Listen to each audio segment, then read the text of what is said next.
Howdy, it's Jim Arado, and this is May 2024, pretty much in Louisville, Kentucky, kind of right outside of Louisville. There's the trestle that goes over Pope Lick Creek. I think I'm saying that the right way. Of course, there's the legend of the Pope Lick Monster, the Goat Man, associated with this area. And this is one of those weird. I almost don't even want to call it. It's more of an urban legend than a cryptid, in my opinion.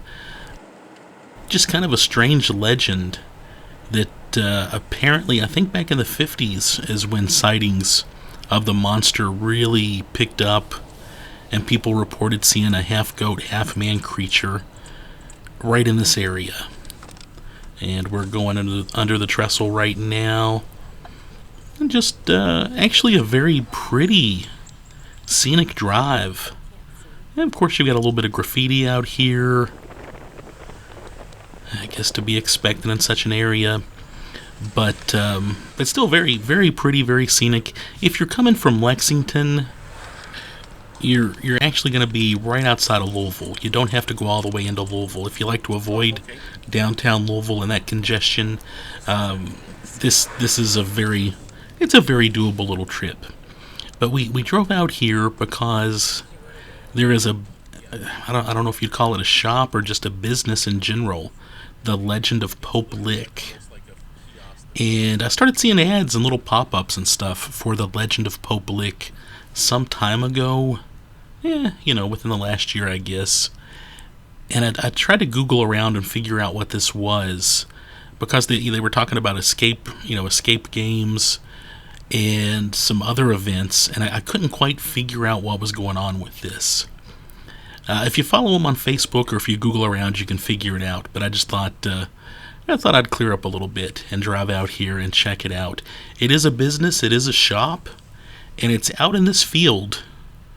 This is kind of a little park area. Kids were playing soccer the day we went, and it's almost like a concession stand.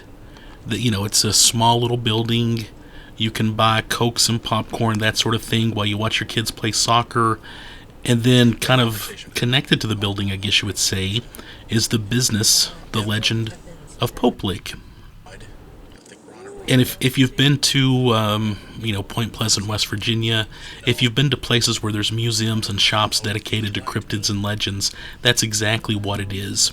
It's a business, it's a shop. They've got books, they've got toys, t-shirts, stickers dedicated to the Pope Lick monster and other cryptids, other creatures.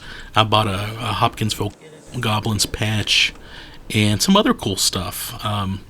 There's also the little Kentucky After Dark passport book. If you go to haunted, weird places, they have that passport book.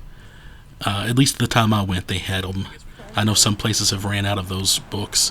And they also have the free sticker. The sticker was pretty cool that you can get to put in your passport book. Anyway, the guy running the place, he was great, and he told us to come down here.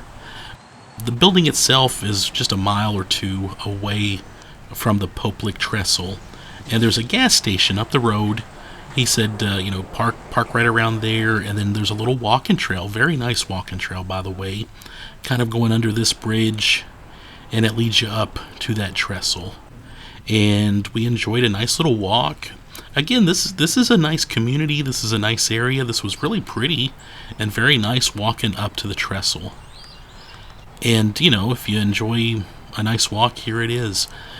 Of course, one bad element, I guess, or one sad element about this legend is people have died, exploring this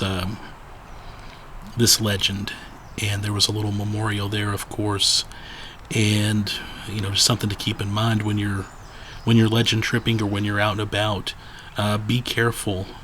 And I definitely don't want to be critical of those young people, but I know when I was younger, when I was a teenager, and I was pretty safe. I was very careful all of my life. I can count at least 3 times that I did stuff stupid enough that I'm lucky to be here. When you're young, sometimes you're having a good time and you don't think about the consequences of what if things go wrong. So anyway, a sweet little memorial there. But yeah, this is one of those legends that has something very sad like that attached to it. Of course, there's a train. Trains come through here, and you're kind of out in the woods here. To me, I just thought this was very scenic. I enjoyed the walk. I enjoyed being here.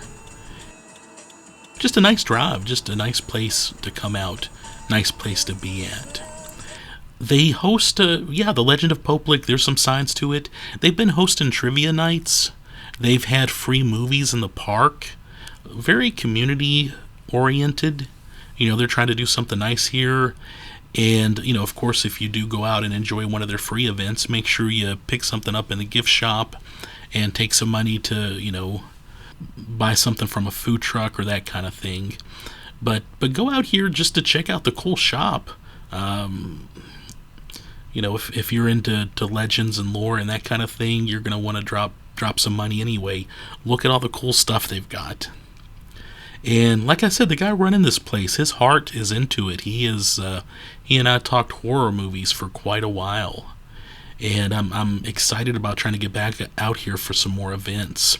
They do have a massive, huge Poplick monster. He's probably 8 feet tall. And as I got pictures of everything here, I neglected to get a picture of him. So you need to go there and get a picture of him. It's a pretty impressive photo op, and they've got other bits and pieces about the legend up on their walls. This is something really cool, and I hope people appreciate what they're doing and go out and support them. They did have a Poplick Monster or Legend of Poplick Festival last year. I believe that was the first one. This year they're going to have another one. I think that's looking to be pretty cool. Going to have some authors there. I love signed books. I love getting my books signed by authors.